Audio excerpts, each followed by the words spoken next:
This is Michael Chapman, and you're listening to Gallifrey Public Radio.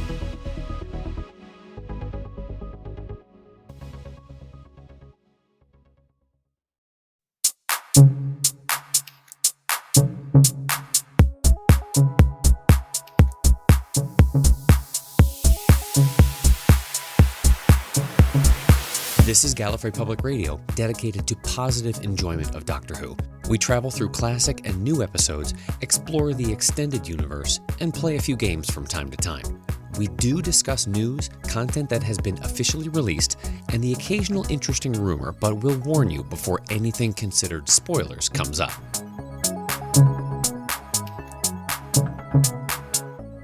Welcome to episode 527 of Gallifrey Public Radio. I'm Kier.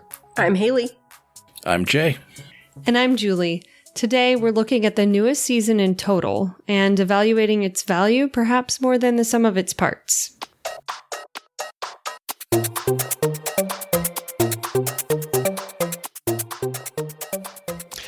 I'm looking back at some of the things that we've been saying repeatedly through, I will say 9 episodes, because I want to count the Church on Ruby Road in here as part of this set.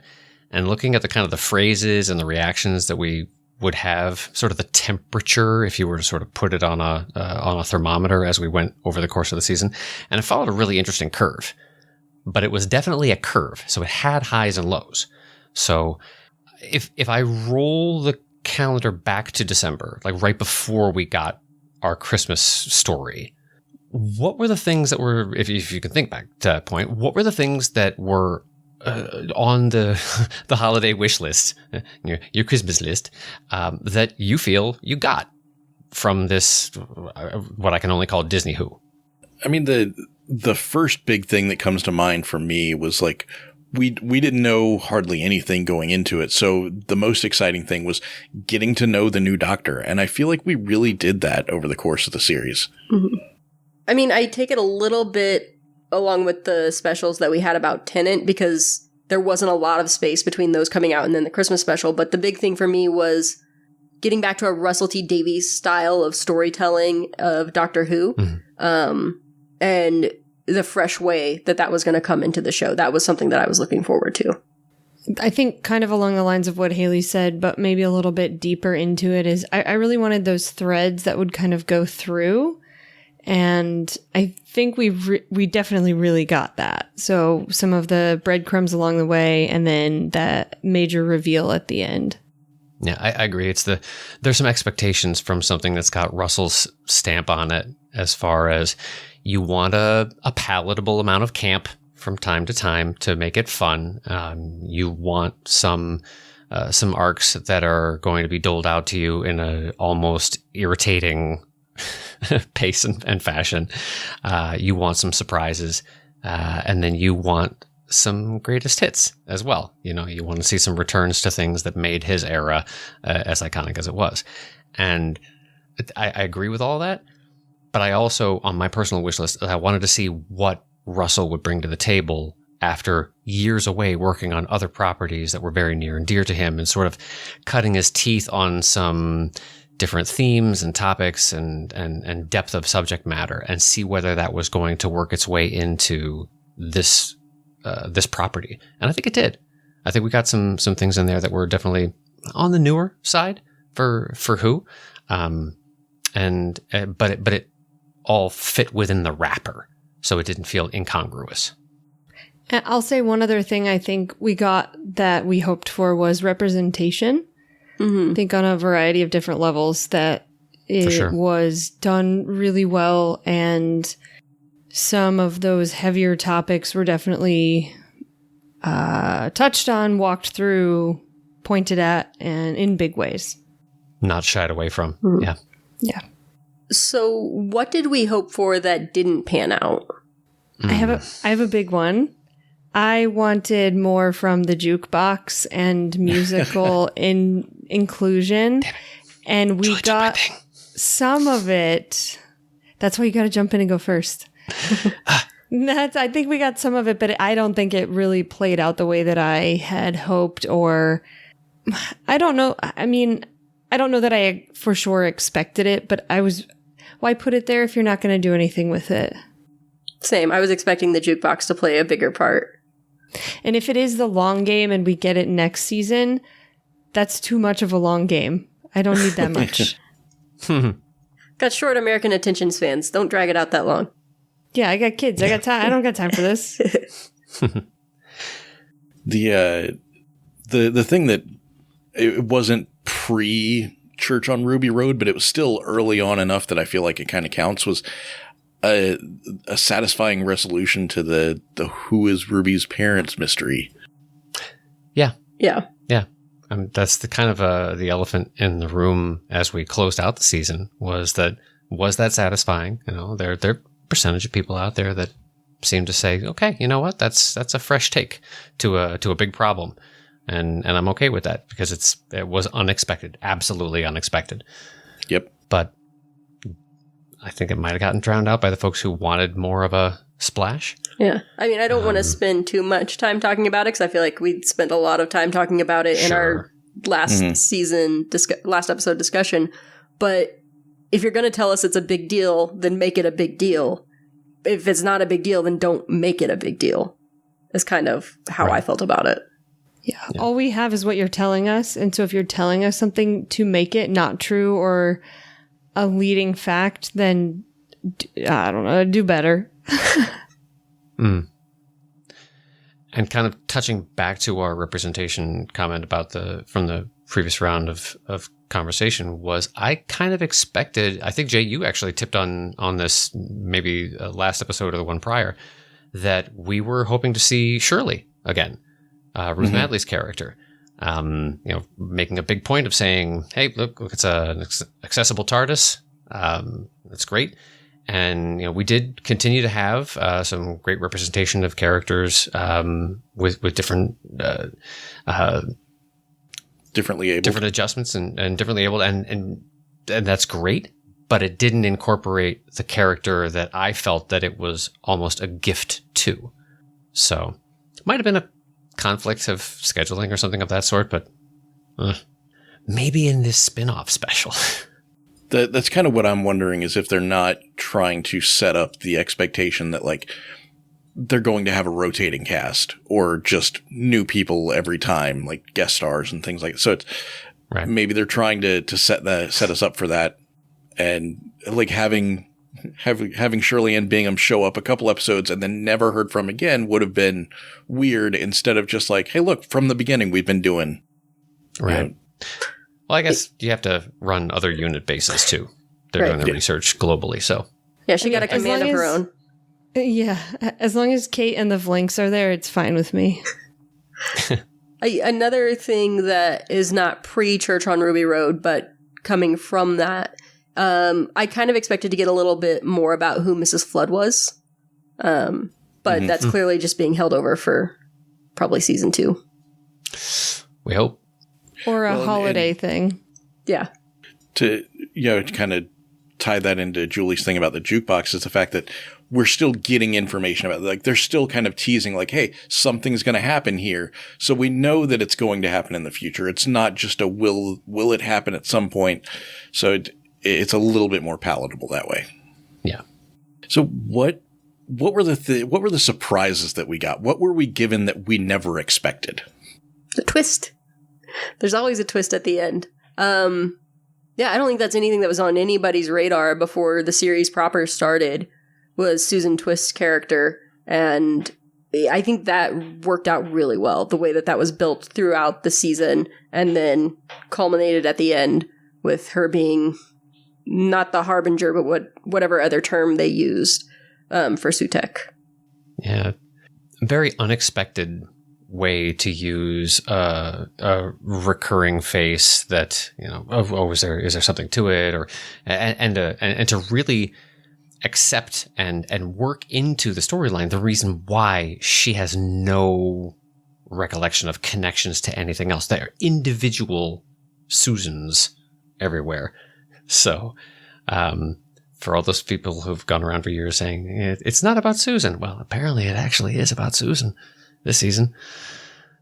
The thing I loved about that was how it was metered out. because it was a slow burn at first. And then once the audience cottoned on, it was almost as if like the next episode, they're acknowledging it in the show. So they really had a feel for this is when people are going to realize that it's a thing. This is when it's going to hit a fever pitch. This is when we need to reveal. And it worked brilliantly. It also was a brilliant touch to bring in an actress with an established history, book of work, with a name that fit exactly, who really portrayed the character super well. I think whoever found her, whatever the plan was, that was spot on. Yeah, 100% across the board. Mm-hmm. Yeah. I didn't expect to be as absolutely impressed with Millie Gibson as I was. Yeah. I thought this was going to be, okay, it's a Rose-esque sort of a character, your first wide-eyed ingenue coming into the experience, playing off a different Doctor persona. Sure, that's going to lead to some different dynamics, but holy crap, they didn't give Billie Piper this kind of material to chew on in her first season. Mm-hmm. And Millie did an amazing job with it. So I never expected Jonathan Groff. To that end, though, I'll put a little addendum on there. I did not expect the Doctor to be as delightfully queer as he was, and being able to just let that be there, and it's incorporated in the script. It's not put in a spotlight. It's not there as some sort of a tool. It is not a freaking agenda. It is just this character, and Ncuti does amazing with it, and it just is, and it works, and it's part of the color and the wonder of this season. I mean, you can go all the way back to Eccleston, and the Doctor has had casual lines about their sexual preferences possibly being much more fluid than humanity's are. And just as we as a society have grown in that area, the show has as well, and they can be a little more explicit about what they're saying. Yeah. And not just in that episode, though, too. Mm-hmm. It was in other episodes where, they were grabbing that. I feel like that's the kind of representation that really kind of matters. It's there, it's present. They're not alluding to it. It is blatantly there, but it's also not the focal point. It's not the, hey, look, we're pushing this so that you can pay attention and know that it's just, it exists in the world just like it does naturally. Mm-hmm. It is part of who he is. It's an intrinsic part of who he is, but it's not all that he is. And he's still going to be all the other parts of the Doctor that we know. Exactly. Yeah. Right. What do we feel was maybe should have been there that never happened? I mean, Julie, I think you actually you poked at this saying that a reason for the jukebox. Yeah. That's that one still sticks in my craw a little bit. It's maybe a small thing, but in the first episode in Church on Ruby Road, they go to the effort of establishing all of Ruby's life, with her friends and all of these people. And then we didn't really get to revisit them. Even in the episode where she got, she lost the Doctor and she got stuck and 73 yards. We didn't really get to revisit that friend group. And I kind of thought that we'd get to see more of them. We didn't go back to modern time as much as we have, I think, in previous Doctor Who stories or seasons. True. Other than just little moments where it was really just the Doctor back at Ruby's flat talking with her mom, just to kind of have that scene. Because I think, correct me if I'm wrong, the moments we got, because it was scattered across perhaps 3 episodes, and it was that conversation at the table that we would get a couple of lines from across 3 episodes, just hammering that I'll keep her safe so that the guilt felt that much worse at the end. So yeah. There was definitely time in between where potentially she just stayed home and then would get picked up and go on an adventure, come back, that kind of thing. So could have happened. We never really got a solid timeline of the way things worked out, but it proved that it wasn't necessary. So yeah, I wonder if that was kind of intentional, so that you never had to say, "Oh, well, clearly, these things have been happening because the world clock has advanced this far." So if we don't really know that, then we can't get sticky about how long it takes to do certain things or for certain things to get put in place. So that's... I feel like the thing we should have had was maybe like 3 or 4 more filler episodes.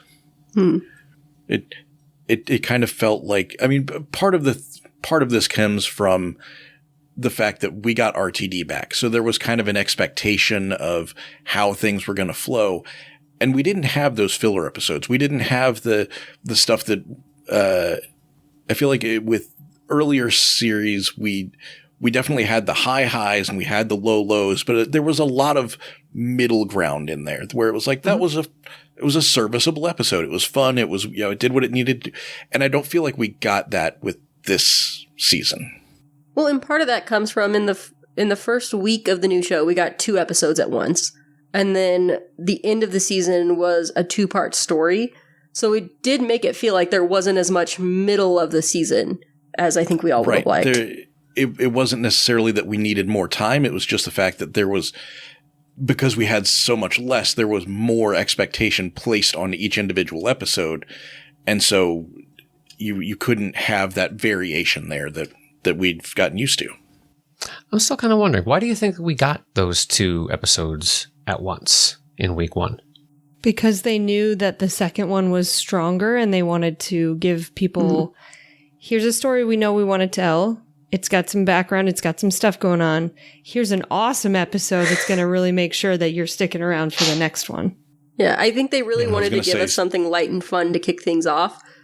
But they knew if that was all they gave viewers, it probably wasn't going to hold new people.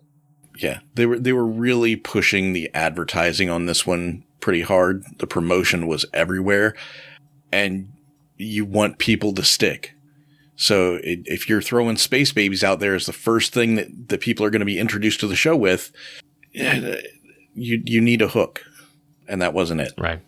That's true. But I also don't disagree with the order in which we received episodes, because if you had led with Maestro, it's too heavy. It would have been too much for the first episode. But if you put Space Babies somewhere in the middle, you lose people then, because it's like, meh. But you get through it, you don't watch it again, then you go watch the other ones again, and then you hard hitters later on. So it's funny now. I think Space Babies might have better rewatchability now that we know the full arc. Mm-hmm. It actually has more to it to go back and try and draw from. So I think it's got one solid rewatch in it to like piece together like, okay, this is where Susan Twist was in her story. But other than that, I don't know how much I feel the need to rewatch it.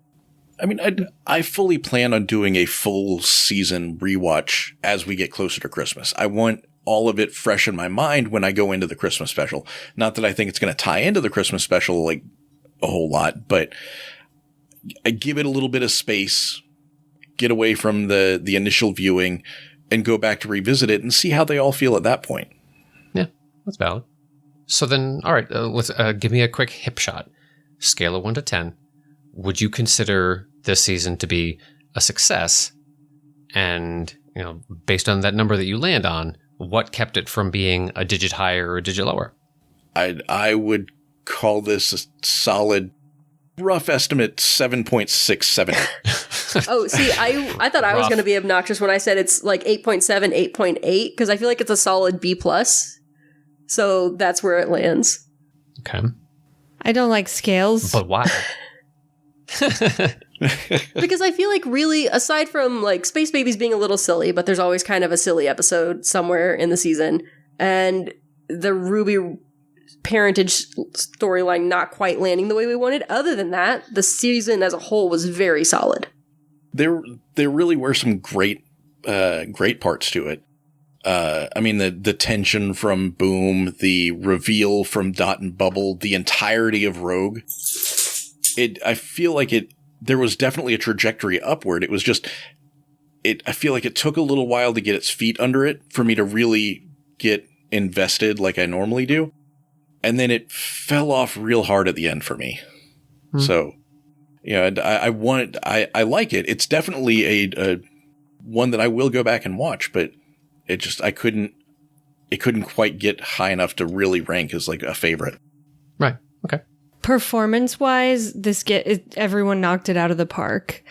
But in terms of the story arcs, like Jay is saying, I think that's where it kind of falls flat for me. So I think I would go back to watch just to see our guest stars, Millie doing an amazing job, and the Doctor just delivering every single moment, because I could just watch more shows with Judy in them, and that's fine anyway. So I think it definitely a success, but I think that where Doctor Who continues will depend heavily on what we get for the Christmas specials and then what we get next series.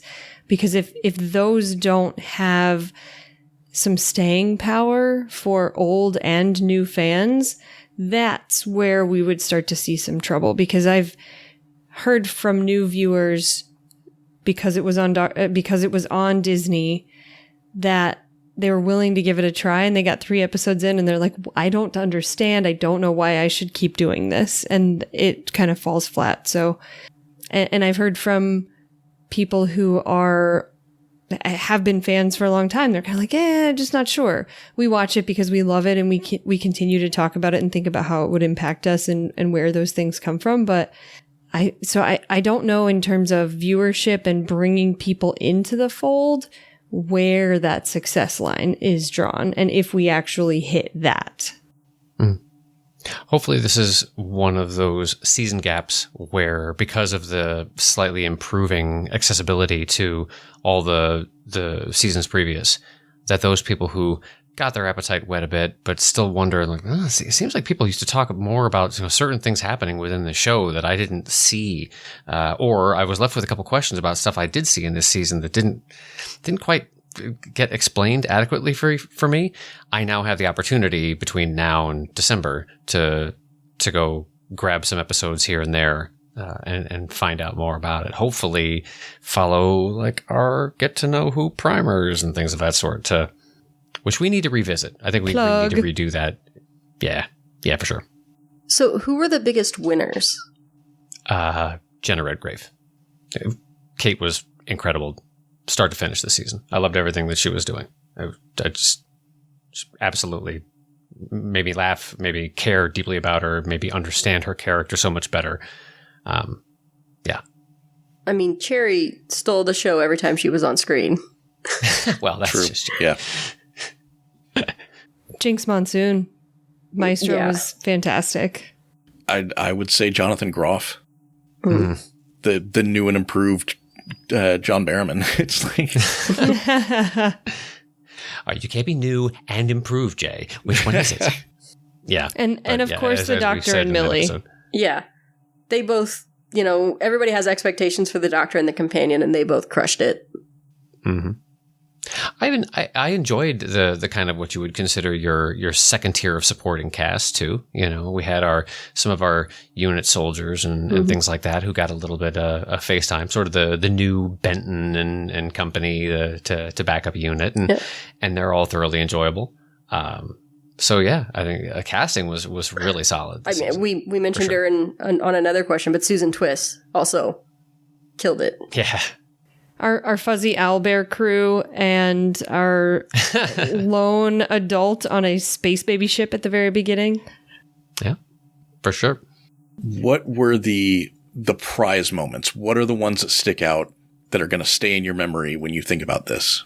The Doctor realizing that Rogue was a D&D nerd. That's true. The Sutek reveal. For those who were sort of in the know and kind of got what that meant as it happened, and the fact that it was a really left field pull, that's candy for sure. Definitely, yeah. I mentioned it earlier, but I still catch myself just randomly thinking about the reveal at the end of Dot and Bubble. Mm-hmm. Like that was a powerful moment that is going to live with me for a while. Yeah, Julie's having the difficulty of the pick one. Yeah, I'm so many that keep going through my head. I think I might say I might have to go with the progression in 73 yards of Ruby aging as she waited and tried to figure out what her purpose was and what was meant to happen to her. Yeah. Just because That's a really good point. the imagery is so powerful, and just watching, like, you can feel that if your life were different, that you could live that accidentally and just watch life go by and not be able to connect with people. And that's so sad. I'm glad that's not how that went for her. But I think that's that bit of storytelling and putting all those pieces together at the end of that episode is a lot. The ache. I was going to say, the ache associated with watching how this unwanted aspect of her life tears her life down in every aspect. Unable to hold relationships, unable to really be anything that she had the potential of being, and just watching that all get shut down with every scene compounding was just, it's some of that television that hurts, but it has a catharsis, and it has a relevance that as much as you know that it pains you, you feel better for having seen it, because you're seeing, you have this visual medium in front of you that is creating this emotional response that it seldom can. So that makes me not really want to rewatch it too much, because it's going to hurt again, but I still want to rewatch it because it was so damn good. Side thing to that is, if you haven't watched the behind the scenes of Millie Gibson doing that episode and learning how to walk like a 40-year-old, it is either hilarious or painful, depending on where your age sits at the moment. Is it figuring out exactly how much your back and knee hurts? Is that the secret? I think that's the coaching she got. It's like everything just hurts all the time. Yeah, you can't quite stand up straight, but then when you do, it feels great, except then things pop and you're like, oh, I don't know if that's a good pop or a bad pop. Since we have a little while until we get our next episode, what would you pick as something you'd like to see in a holiday episode that would build on or add to what we just got in this series? Mrs. Flood. Yeah. And not necessarily solving it, but by the close of the episode, knowing who she is. And then we'll deal with that in the season to come. I was thinking about that, but they tend, traditionally, the Christmas specials tend to be a little bit more set aside from the main plot line. So I don't know if we will see that. I'm okay if it waits until the next season.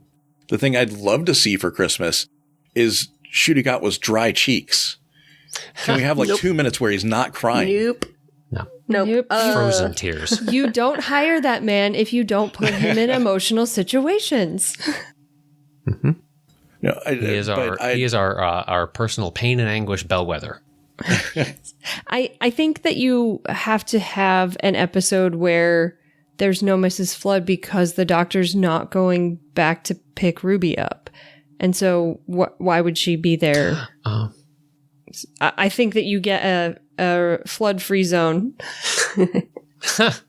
I want to see the Doctor having fun. Like, absolutely have some stakes to it. But I want to see Gatwa fully embrace I'm having a blast doing this kind of thing with the Doctor. Because I don't think we've seen that level yet. I think I would argue that we have, but it was always tempered by him enjoying what Ruby was also experiencing and encouraging her to do that. They had a fantastic time at the ball and getting to dance and do that kind of, like, I would say that might be the most joyous, them just fangirling all around. But I think there's another way you can do that without making it be a period piece and making it have all that other weight of everything that's going on. I want to go to another planet. I don't know if we've done that yet with Shooty. I think we've done a lot of time and we did a spaceship, but I don't think we've gone to another planet yet. Boom was Boom was another planet. But a war-torn one. Let's go to have a fun. Let's put those two ideas together. Let's go to the party planet. The party planet. Planet fun. They went to the party planet, remember? Dot and Bubble. Oh, yeah. That also was another planet, yeah. These are But such human-y planets. The National Socialist Party. So I want to see more aliens. Yeah, I want an alien planet. That's what I want. That's a better description of what I'm looking for. Fair enough. Let's go check on the cat people. We haven't seen them in such a long time. I know. I want to go visit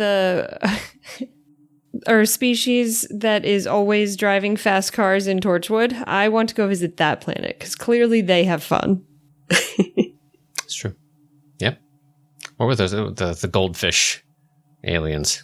I don't know that. Right? I assume we got the name at some point, but I don't remember. It's been so long since Torchwood, but yeah.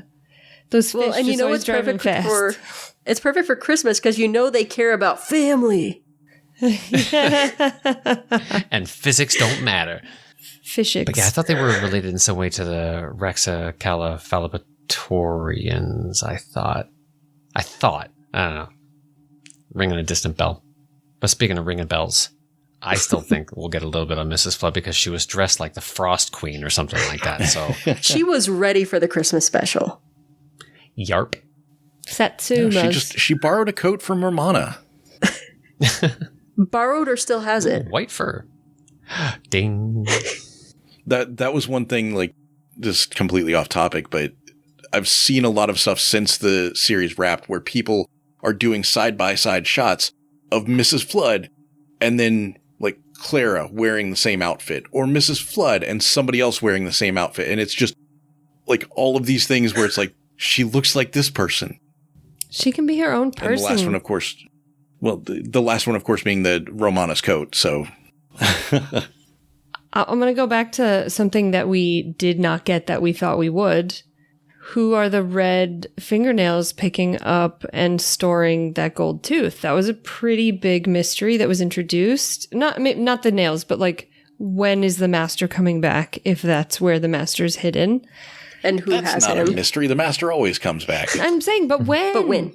Why didn't we, right? When? I really Where? do, after everything we got this season, think Kate has him, and we'll see him next season. Do you think it'll be another one of those, we need another Time Lord, so you must be the one to go and save the Doctor, like when the 4 Doctors were together in that episode, and it's the only answer? I think Russell would like to do something different with the reintroduction of the Master the next time, because all the times where he had any say in the matter, it was something really left field as far as the sort of the established, the pulling back the mask sort of thing. The Yana Master was a great thing. The Saxon Master and Sound of the Drums was a brilliant reveal. So those would be things where I think to do the enemy of my enemy and that sort of thing, I don't know if he would want to do something quite that cliched. No, so here's what's going to happen is he's going to start letting information come out that the master's coming back, and it's going to be just that little dribble that gets people going, and the speculation's going to start happening, and we're going to start getting just enough information that we've got it pretty much figured out by the time the episode airs. And the whole time the Doctor is chasing this mysterious figure, and they're messing with Unit, and it's all of these things, and we're like, well, clearly the master has gotten released. And at the end, you revealed that it was just the Ronnie trying to get a hold of the master because she needs a DNA sample or something. Yeah. And my last thing, I would love to be given more Mavity. Situation calls for more Mavity. The situation, it's so heavy, there's so much Mavity. It's immense. It's really sad that the listener can't see Jay's face right now. I'm pretty sure they can hear it. Yeah, that eye roll has an audible creak to it. I can see his neck veins tensing up.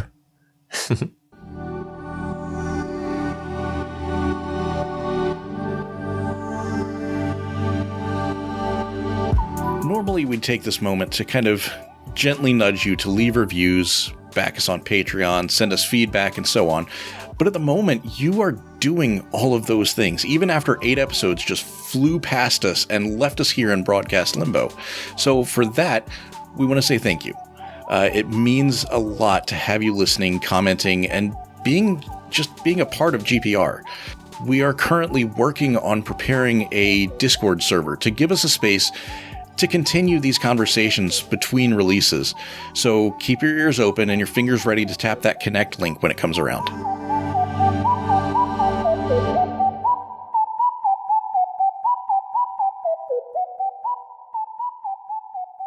This has been episode 527 of Gallifrey Public Radio. Until next time, this is Jay saying, I think I want to go watch some Doctor Who. And this is Kier saying, guess who's coming to Christmas dinner? This is Julie saying, turn those jukebox dials to 99 and we'll see you then. And this is Haley saying, they keep killing Susan.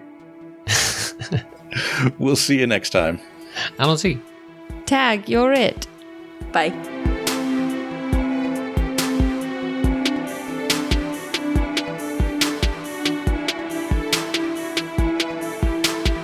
Thanks for listening to Gallifrey Public Radio.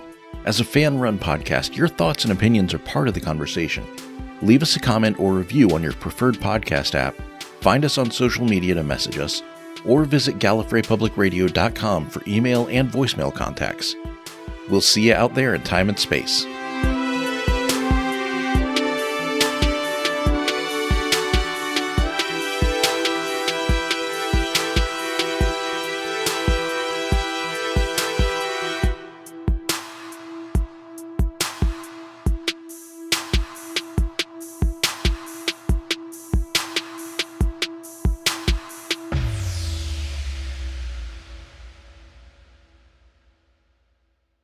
Hi, this is Jacob.